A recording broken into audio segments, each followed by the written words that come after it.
Bonjour à tous et bienvenue chez moi, enfin plutôt chez Madame Fauché. Aujourd'hui, on pose nos valises chez cette grande dame qui prend un peu trop de place dans nos vies. Moi, c'est Laura, votre hôte sur ce podcast.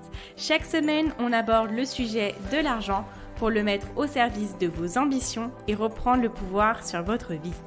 Alors, prêt à sortir de la fauche ? Faisons le chemin ensemble, sans pression, pas à pas, comme à la maison. Vous êtes prêts ? C'est parti.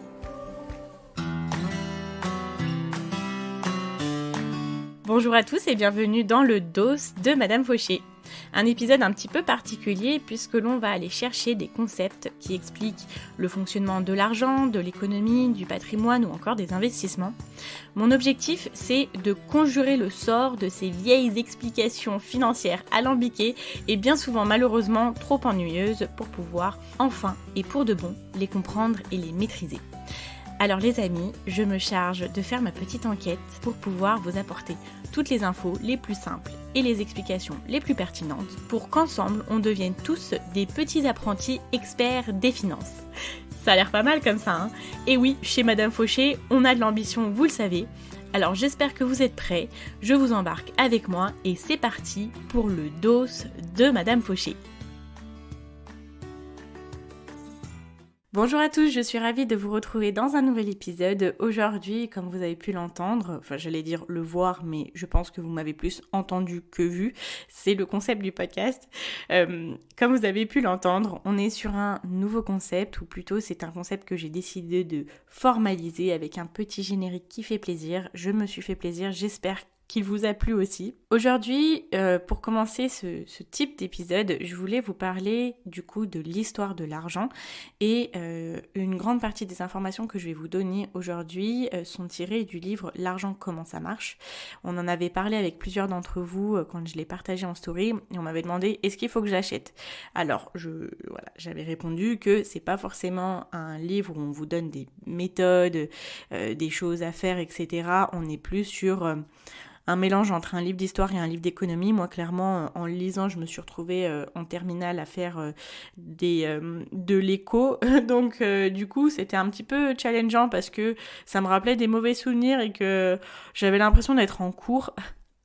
Clairement, mais c'est bien d'apprendre beaucoup de choses sur l'argent. Il y a des choses que j'avais déjà vues. Donc, si vous avez fait une filiale économique, vous allez sûrement entendre des choses qui vous parlent, bien évidemment. Et aujourd'hui, j'ai décidé de me focaliser dans cet épisode sur l'histoire de l'argent, vraiment l'évolution et qu'est-ce qui fait qu'on a ce modèle économique aujourd'hui.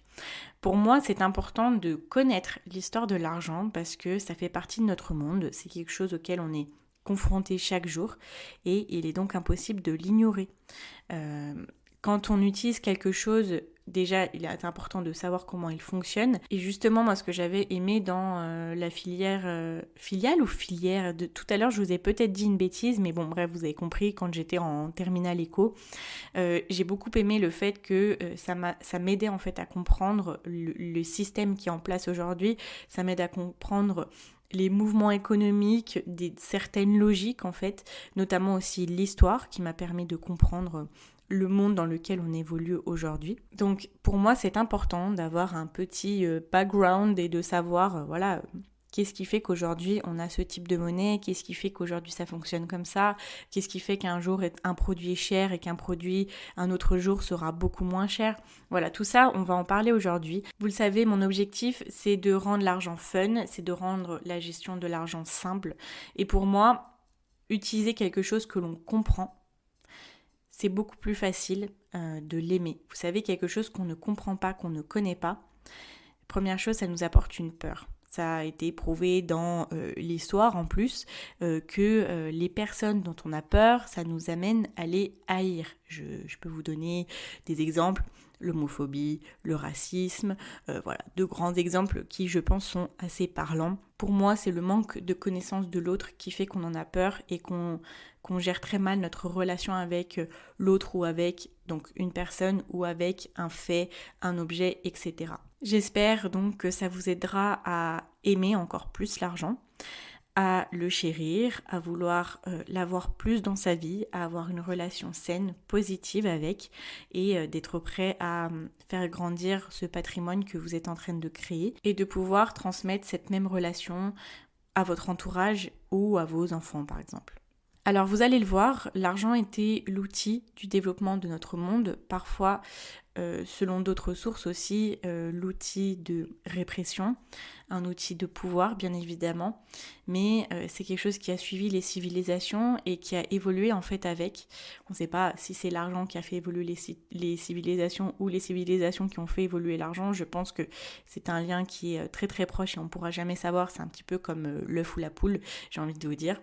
Mais c'est simplement déjà l'argent, quelque chose qui a permis aux personnes de survivre, puis de vivre.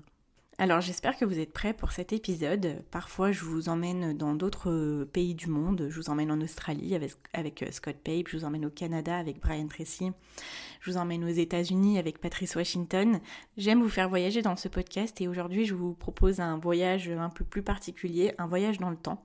Donc j'espère que vous êtes bien accrochés et on va commencer tout de suite. C'est parti pour l'épisode du jour. Alors dans cet épisode, je vais vous parler du coup de l'évolution de l'argent. On va commencer par parler du troc, de la reconnaissance de dette et de l'argent.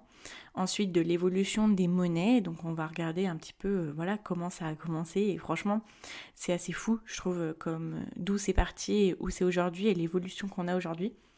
On va parler voilà qu'est-ce que c'est vraiment l'argent, qu'est-ce que c'est quoi l'argent, pourquoi est-ce qu'on peut dire qu'un petit objet rond c'est de l'argent qui permet de monnayer des objets, des biens, etc. Et puis on entrera dans une partie qui s'appellera la logique économique, donc c'est auto-nommé, c'est pas du tout un terme qui existe, je l'ai nommé pour le podcast de Madame Fauché, mais ça sera un petit peu de comprendre comment fonctionne l'économie en France et dans le monde. Alors, sur l'évolution de l'argent, commençons. Je vous avais fait un post d'ailleurs sur Instagram il y a de ça quelques semaines pour vous parler de l'évolution de l'argent, d'où on est parti et où on est arrivé. C'était un peu une petite synthèse, donc si vous voulez aller jeter un coup d'œil dessus, je vous invite à le faire sur mon Instagram du coup qui est Madame Fauché comme le nom du podcast. Alors je tiens à préciser que le troc c'est une théorie et qu'il y a beaucoup aussi d'autres idées qui disent qu'il n'y avait pas forcément que du troc. Moi je vais vous parler justement de ça parce que c'est sur ça qu'on a le plus d'informations. Alors le troc c'est quoi ? C'est l'échange de biens, c'est échanger une chose pour une autre chose. C'était en fait le départ des relations commerciales, c'était le départ de l'argent. On n'avait pas de monnaie pour définir la valeur d'une chose ou d'une autre. C'était par exemple, on allait transmettre du blé contre une vache. Alors on présume que ces échanges commerciaux se passaient dans les années moins 5000 avant Jésus-Christ, donc voilà, ça date quoi, ça date. Donc à ce moment-là, voilà, on échangeait une chose contre une autre. Et donc, comment ça fonctionnait ? On essayait d'échanger des biens qu'on estimait à valeur égale. Chaque famille était un petit peu spécialisée dans son domaine, comme en fait aujourd'hui, quand on regarde bien, c'est plus chaque personne va être spécialisée dans son domaine, échanger sa force de travail, ses services, etc. en échange de l'argent. Là, on échangeait sa spécialisation contre la spécialisation de quelqu'un d'autre. Donc voilà, c'était des biens que d'autres personnes n'avaient pas et que du coup on recherchait. Chacun avait besoin des autres pour fonctionner, c'était un petit peu une économie où les personnes étaient obligées de s'entraider parce que finalement, sans les autres, on ne pouvait pas fonctionner. Parfois, on avait des reconnaissances de dette. Une reconnaissance de dette, c'était des accords en fait entre deux parties qui disaient, par exemple, quand on reprend l'exemple de la vache et du blé, par exemple, le blé est prêt, mais la vache n'est pas prête, n'est pas à l'âge adulte, donc on devait faire une reconnaissance de dette. Je te donne aujourd'hui le blé contre dans 4 mois une vache par exemple. Et ça menait à des échanges avec un peu plus d'intermédiaires parce que par exemple, quand on a du pain et on veut du blé. La personne qui a du blé a assez de pain. Donc elle va pas forcément vouloir vous échanger votre pain contre son blé parce qu'elle s'en fout du pain, elle en a. Donc comment faire ? Et vous savez que la seule personne qui a du blé, c'est lui. En fait, les personnes devaient garder un stock de choses qu'ils pensaient que tout le monde voudrait. Donc par exemple là, si le monsieur qui a le blé, qui n'a pas besoin de votre pain, a besoin, je sais pas, de viande, du coup l'objectif c'était de garder une partie de viande pour pouvoir l'échanger. Des choses qui peut-être forcément vous intéressaient pas, mais qui du coup allaient intéresser la personne qui avait le bien que vous convoitiez. et ces denrées-là devenaient clairement la monnaie. Tout cela reposait sur le fait que l'on accordait une valeur à chaque bien. Ça pouvait changer, mais les échanges étaient régis en fait par ça. C'était des échanges assez immédiats. Aujourd'hui, quand on compare, on échange notre travail contre de l'argent et notre argent contre un bien. Donc on rajoute un intermédiaire en soi. Donc maintenant on va arriver dans la partie où on va parler de la création de la monnaie et ce que ça a engendré en fait sur les marchés, sur l'évolution de la société. Au fur et à mesure, la monnaie a commencé à apparaître. Pourquoi ? Parce que le troc était apparemment assez complexe pour plusieurs aspects. Parce que, par exemple, la valeur qu'attribuait chacun à un bien était un peu subjective en fonction, par exemple, de la valeur perçue par le créateur. Parce que lui, il pouvait dire j'ai passé beaucoup plus de temps, ça m'a demandé beaucoup plus de travail, donc on pouvait accorder une valeur qui était différente que ce que la personne en face de nous pouvait accorder. Et ça, c'est une théorie de Georges Simmel, qui est un philosophe sur l'argent. Les désavantages du troc aussi, et c'est ce qui fait qu'il y a d'autres théories qui disent que le troc n'a peut-être pas forcément existé, c'est que les biens n'étaient pas forcément divisibles et que c'était un petit peu compliqué de faire des transactions. De même que les transactions un peu plus à grande échelle, avec beaucoup plus de biens, étaient un peu plus difficiles parce que par exemple, vendre une petite chose qui avait beaucoup de valeur contre, je sais pas, des vaches, on est beaucoup sur l'exemple des vaches aujourd'hui, hein. Je sais pas si vous avez vu, mais vendre des vaches, si ça vaut 150 vaches, faut aller les chercher les vaches, enfin, j'ai envie de vous dire. Donc voilà, ça rendait les choses un petit peu plus compliquées. Donc, on a commencé à accorder une valeur à des biens et à noter les reconnaissances de dettes sur des tables d'argile. On a commencé à noter les choses pour pouvoir mieux réguler les échanges. On dit que c'est à partir de moins 1400 qu'il y avait des scribes qui marquaient les transactions, donc de moins 1400 à moins 1000 avant Jésus-Christ, et ça servait aussi de reçu. Alors, perso, pour me porter des reçus avec des tablettes d'argile, parlons-en quand même, parce que moi déjà, même moi, mes reçus de carte bancaire, ça me saoule de les avoir, parce que vous le savez, je déteste avoir à noter chaque ligne, les transactions que je fais. Donc alors pour me porter des tablettes d'argile, je peux vous dire que c'est un petit peu encombrant quand même. Après, en 600 avant Jésus-Christ, on a commencé à accorder une valeur aux biens grâce à des objets, donc des perles, des coris, donc c'était des coquillages colorés, où ça a commencé à être sur des pépites d'or. Dans la même période, en fait, on a commencé à frapper des pièces, donc c'était le départ des pièces en Lydie, donc c'est l'anciennement l'Asie mineure qui est aujourd'hui la Turquie. Donc on mélangeait en fait l'or et l'argent pour pouvoir créer des pièces. On a commencé à le faire également dans le monde grec et dans différentes régions du monde, ça a commencé à se répandre un petit peu plus. On a créé les pièces chinoises en bronze ou en cuivre, on a commencé à créer des pièces dans l'Empire romain, on a créé la pièce byzantine anglo-saxonne et le dirham arabe. Voilà, c'était le début de la vie des pièces dans notre civilisation. Là, on va faire un saut dans le temps, dans l'année 1492, et c'est l'année où Christophe Colomb découvre entre guillemets l'Amérique, parce que l'Amérique était déjà peuplée, hein, donc c'est juste que les Européens ont découvert l'Amérique, et donc ils commencent une série de chemins vers le Nouveau Monde où ils vont un petit peu piller les richesses, hein, c'est le cas. Donc les Espagnols ont découvert de l'argent en Bolivie, ils ont ramené en masse 350 tonnes par an, ils ont ramené de l'argent en masse. Je sais pas si vous avez la référence, mais pour les fans de Gad Elmaleh, je pense que vous avez compris ce que je voulais imiter. Ça a commencé à inonder le monde de monnaie, et qu'est-ce qui s'est passé ? On a eu une énorme inflation. Pourquoi ? Parce que l'argent a perdu de sa valeur, car il était très très présent, donc les prix ont augmenté, et ils ont créé 100 ans d'inflation. Donc rien que ça, bravo les Espagnols, je vous aime, hein. Mais bravo. Pour ne rien arranger, pendant ce temps-là, en Angleterre, on a incorporé de moins en moins de métal précieux dans les pièces pour pouvoir en créer plus. Parce que bien évidemment, ces ressources-là, c'est quand même des ressources qui sont limitées. Donc, ils voulaient créer plus de pièces. Donc, ils se sont dit, on va réduire un peu la recette et pouvoir en créer plus. Donc, ils y mettaient 3/4 de cuivre. Et donc, ça a encore empiré l'inflation. Pour vous rappeler un petit peu le fonctionnement de l'inflation, c'est que notre argent a de moins en moins de valeur parce qu'on en a tous beaucoup plus et donc les prix augmentent. C'est obligé. Donc par exemple avec 5 €, c'est le cas aujourd'hui, on a une inflation qui est quand même assez constante et D'ailleurs, c'est pour ça qu'il faut mettre notre argent dans des livrets épargne qui rapportent, qu'il faut qu'on l'investisse, parce qu'aujourd'hui, 5 euros valent plus que dans 4 ans. Ça veut dire que dans 4 ans, on pourra acheter beaucoup moins de choses avec nos 5 euros qu'aujourd'hui. Je vous donne un exemple. Je me souviens quand on était enfant, donc je suis issue d'une famille d'Espagnols. Quand on était enfant, on passait tous nos étés en Espagne. Et à cette époque-là, on se souvient qu'on y allait, on se disait mais que tout était très très peu cher par rapport à la France. Mais aujourd'hui, en fait, maintenant les prix se valent parce qu'il y a une grosse inflation en Espagne. Donc revenons à nos moutons. À la suite de ces inflations qui ont été créées par les Anglais et par les Espagnols, on a créé des banques nationales qui avaient un rôle de régulation du volume de l'argent en circulation. C'est aujourd'hui par exemple le rôle de la BCE, donc de la Banque Centrale Européenne, qui est en fait responsable de la politique monétaire en Europe et de réguler les taux d'intérêt et la quantité de monnaie en circulation. Son objectif, c'est de limiter les crises financières. Donc les banques aussi, elles ont commencé à avoir un rôle de stockage parce qu'à ce moment-là, tout le monde stockait son argent chez soi et que c'était difficile de garder tout son or chez soi parce qu'on avait peur de se le faire voler. C'est aussi de ça qu'est né, enfin pas qu'est né, mais je pense que c'était quelque chose qui était très présent depuis très très longtemps. Mais c'est une cause du tabou sur l'argent, parce qu'on ne disait pas ce qu'on avait, parce que si on disait trop, on pouvait venir se le faire piller. D'où le grand tabou de l'argent. Et donc à ce moment-là aussi, on payait les banques pour qu'elles puissent garder notre argent.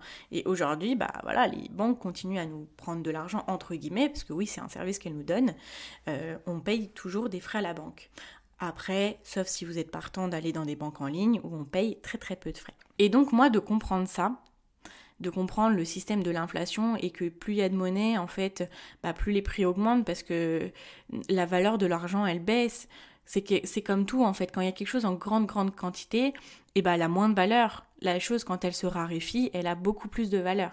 Ça m'a permis de comprendre le pourquoi du comment, de se dire, mais pourquoi si on manque d'argent, pourquoi on ne crée pas de l'argent ?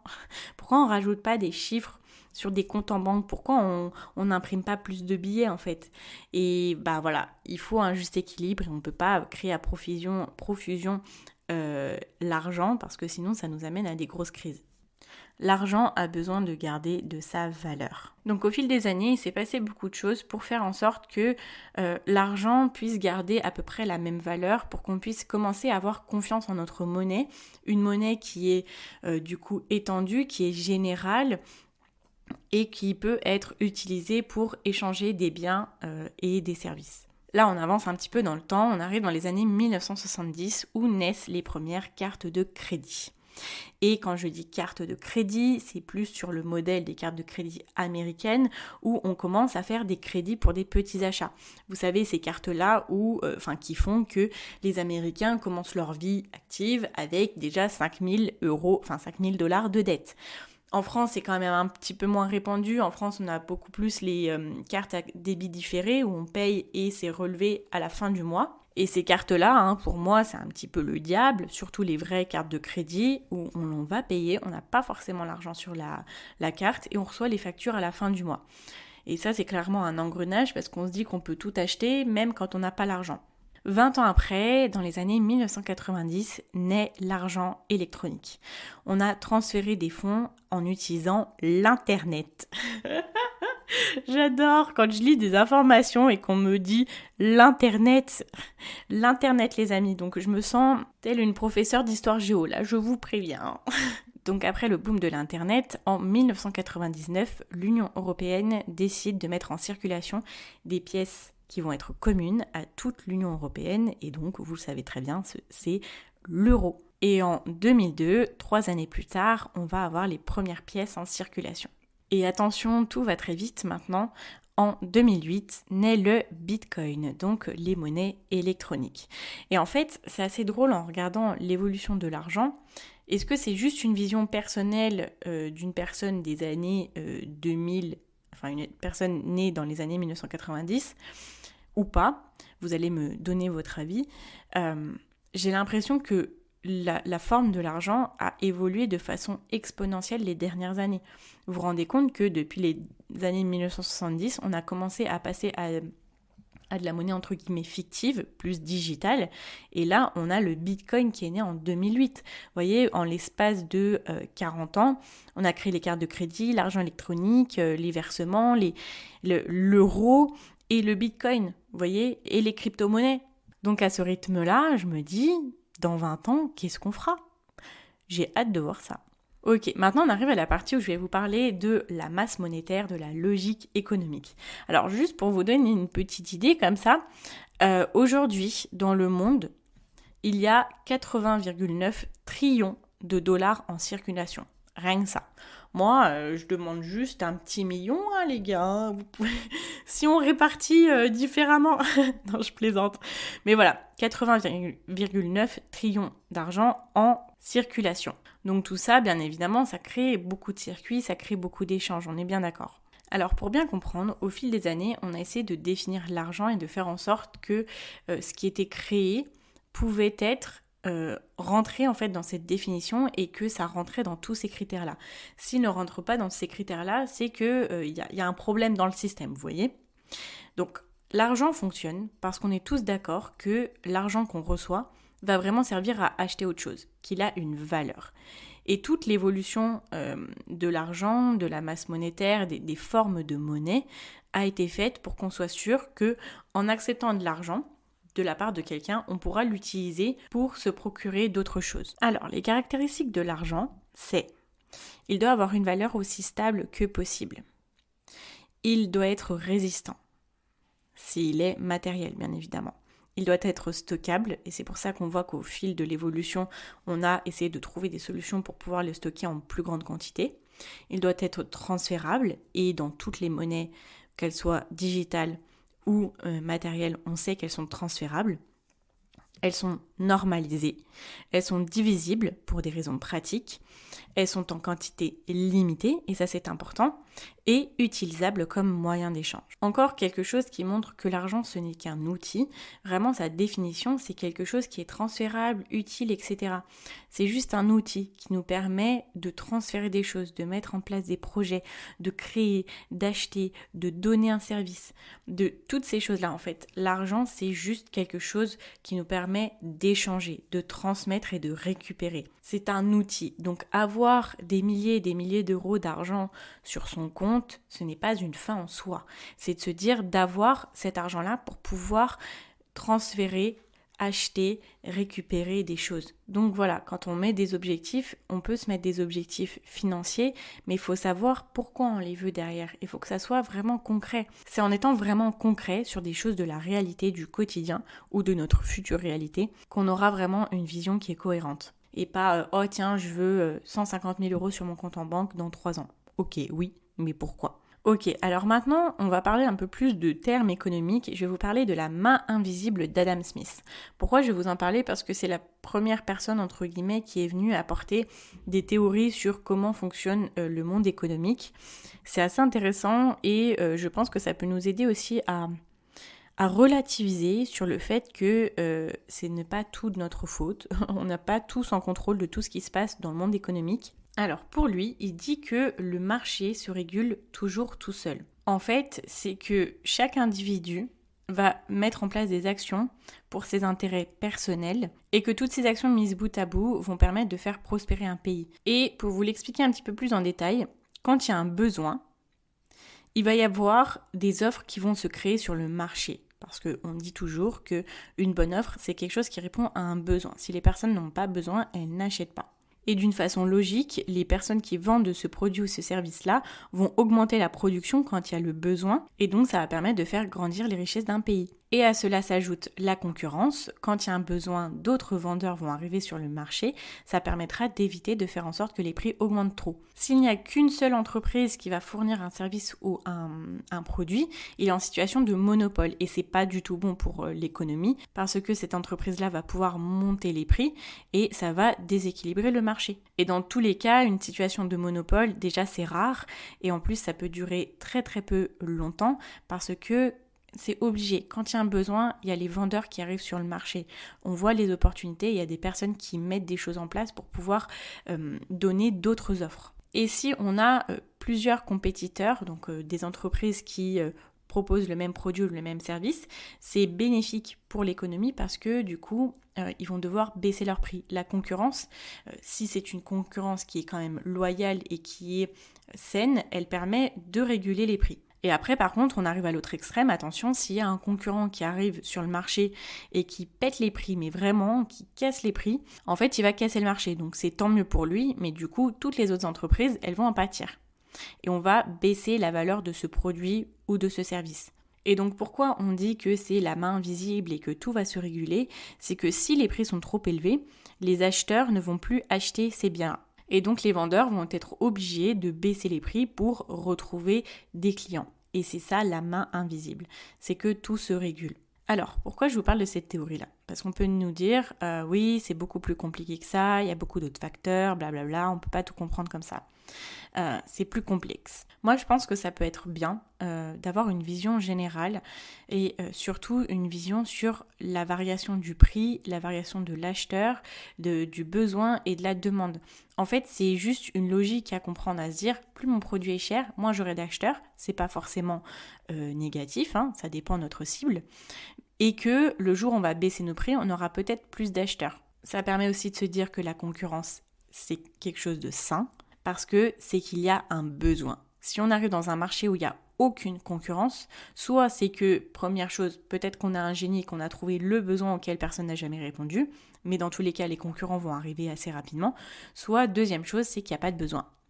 Moi, quand je parle de projets avec d'autres personnes de mon entourage, des fois on me dit « Ah oui, mais il y a déjà beaucoup de personnes qui font ça. » Oui, mais c'est bien, c'est parce qu'il y a un besoin. Comme les coiffeurs, par exemple. Je vous dis, dans ma ville, là où j'habite, il y a une rue, la rue principale, où tous les 2 magasins, il y a un coiffeur. Il y a peut-être 6 coiffeurs alignés et un coiffeur va se dire « Ah bah non, je vais pas les mettre là-bas parce qu'il y a trop de coiffeurs. » Bah non, en fait, c'est qu'il y a un besoin. Si les 6, ils sont là et que ça fonctionne, c'est qu'il y a du marché, c'est qu'il y a de la place. Maintenant, je vais vous parler d'une autre théorie qui est un peu plus à l'inverse que celle de Adam Smith, qui dit qu'il faut venir intervenir, que le gouvernement doit venir intervenir sur le marché pour essayer de l'améliorer, pour essayer de le booster en fait. Et là, je vais vous parler d'un autre économiste que j'ai largement étudié en terminale, c'est Keynes. Et en fait, lui, il a une vision, je ne sais pas si elle est vraiment à l'opposé de celle de Adam Smith, mais surtout en période de récession où l'économie est au plus bas, où on gagne moins d'argent, donc on dépense moins, donc les autres personnes gagnent moins d'argent, donc ils investissent moins, etc. Vous savez un peu le cercle vicieux de la crise. En fait, Keynes il dit que pendant les époques de récession, que l'État devrait augmenter ses dépenses à lui, donc les dépenses publiques, pour pouvoir soutenir l'emploi, créer des ressources, créer de l'emploi du coup, réduire les impôts pour pouvoir stimuler l'économie. Pourquoi ça va stimuler l'économie? Parce que au moins, dans les domaines où l'État va dépenser, il va créer de l'emploi. Lui-même, il crée de la demande. Donc du moment qu'il y a la demande, il va y avoir les offres et ça va créer des ressources. Je me répète, mais c'est pour un petit peu, comprendre la logique. En réduisant les impôts, il améliore le pouvoir d'achat. Donc c'est la première fois que je parle de pouvoir d'achat. Je pense que tout le monde en a déjà entendu parler. C'est la capacité des foyers à pouvoir dépenser leur argent. Donc en réduisant les impôts, les foyers vont avoir un petit peu plus d'argent. Enfin, on va leur en enlever moins surtout. Donc ils vont pouvoir injecter l'argent dans le marché. Ils vont pouvoir aussi créer de la demande. Ils vont se remettre à consommer et du coup ça va relancer le cercle vertueux à ce moment-là où on va plus consommer, il va y avoir plus d'offres, donc plus d'emplois, plus de richesses créées. Les personnes qui ont reçu ces richesses-là, qui ont créé des produits qu'ils ont vendus, vont pouvoir eux-mêmes réinjecter dans le marché, etc., etc. J'espère que vous voyez un petit peu le cercle vertueux que ça peut créer. Et là encore, c'est pareil, bien évidemment, on est sur des logiques très simplifiées, mais qui nous permettent de comprendre un fonctionnement qui peut être général. Bien sûr, il y a beaucoup de choses qui peuvent jouer, mais je pense qu'en tant que personne, c'est bien de connaître ces fonctionnements-là parce que ça peut s'adapter à notre vie. Quand on se dit je gagne moins, il faut que je dépense moins, il faut que j'arrête de tout dépenser, que je ferme toutes les portes, en soi, on se dit, on va bloquer des choses, on va pas créer de la ressource ailleurs. Vous voyez? Alors que si on essaie quand même de garder un équilibre, bien évidemment, hein, toujours en faisant attention à ses dépenses, en dépensant pour des choses qui ont du sens, etc. Si on continue de fonctionner, si on continue de créer de la ressource, ça permet aussi d'éviter les situations les plus chaotiques. Voilà, c'est toute une réflexion en fait qu'on peut avoir et se dire que nous, à notre petite échelle, on peut avoir un impact à la plus grande échelle. Ça nous aide aussi à réfléchir comment on veut consommer. Où est-ce qu'on veut donner nos ressources ? Bien évidemment, je sais que consommer français, ça coûte de l'argent, mais on peut se dire, j'essaye de le faire un petit peu plus. J'essaye de donner un petit peu plus mon argent à des économies que je veux soutenir. Parce que je sais aussi qu'à plus long terme, cette économie que je soutiens, elle me ramènera à moi de l'argent. On donne pour recevoir. Et en plus, on consomme de façon beaucoup plus éclairée. Encore une fois, on utilise l'outil qui est l'argent. Voilà, écoutez, on arrive sur la fin de cet épisode.